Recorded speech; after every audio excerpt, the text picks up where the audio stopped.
I'm Melissa Michael from the University of Illinois at Urbana-Champaign. I'm lead assessment author for the Biology How Life Works project. The assessments for How Life Works represent an exciting and groundbreaking departure from traditional textbook assessment materials.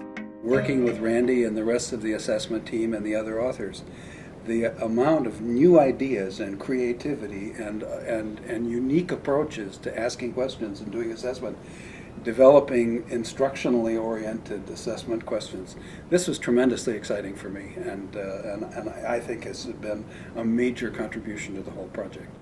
I am fortunate enough to work with some remarkable biologists who are experts in science education and assessment. You may know some of them. John Merrill, Michigan State University; Mark Hens, University of North Carolina at Greensboro; Randall Phillips, University of Massachusetts Amherst; Deborah Pierce, University of California, Los Angeles.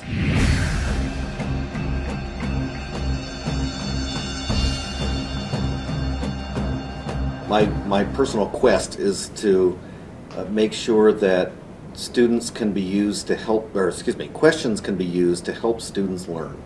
So I don't want them just to test. I want them to be instructional tools.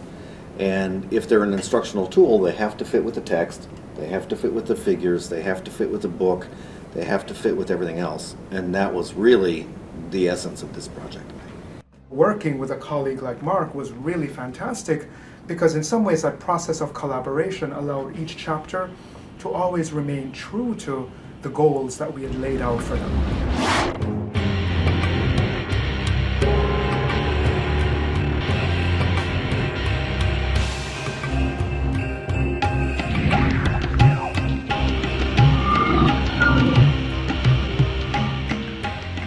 So questions themselves can serve various roles, and so what's impressed me is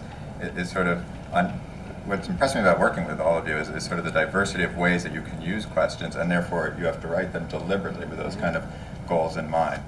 We landed on these sort of four types of questions. Questions that students would do prior to coming to class, questions that students would engage while they were in class, either to see what they're coming into class with or to work through during class to actually as part of the learning process. And then questions that they would work with after class to use the knowledge that they had gained in class, sort of as they constructed their own knowledge. And then there were the exam questions, the summative assessment questions that would tie it all together.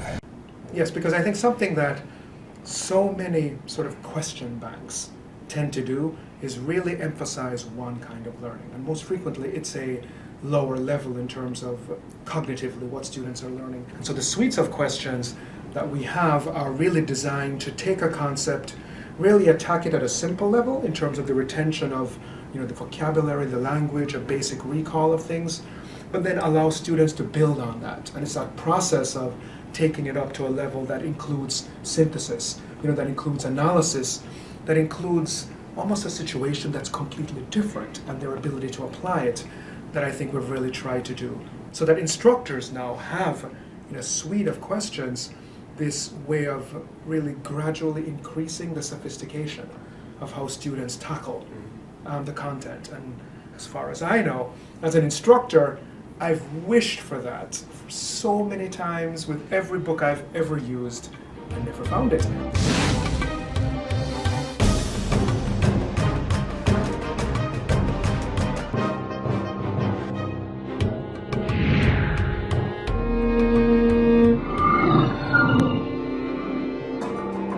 I think traditionally, even in outside of a textbook in your own teaching, you tend to approach things perhaps a little chronologically, right? So you might, write your lecture or do your syllabus, then write your lectures, then maybe have some in-class activities, and then later at the end scramble together to put together a test. That might be a traditional way of doing it.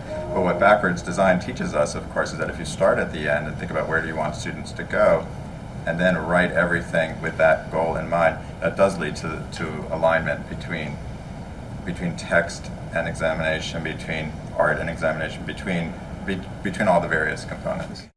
In the context of backward design, which many people are familiar with, we started with the concepts, or what we could also call the learning outcomes.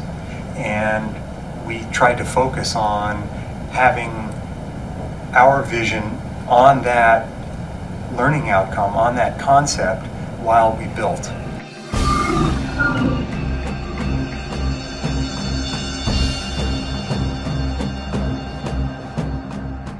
Our assessments were written not in isolation, but as a community. We worked with talented instructors across the country and, importantly, the textbook authors, to create assessments that for the first time are integrated with the text, art, and media. The assessments include questions at all Bloom's levels and are aligned with core concepts in order to support instructors as they guide their students towards constructing their own knowledge. We invite you to take a look.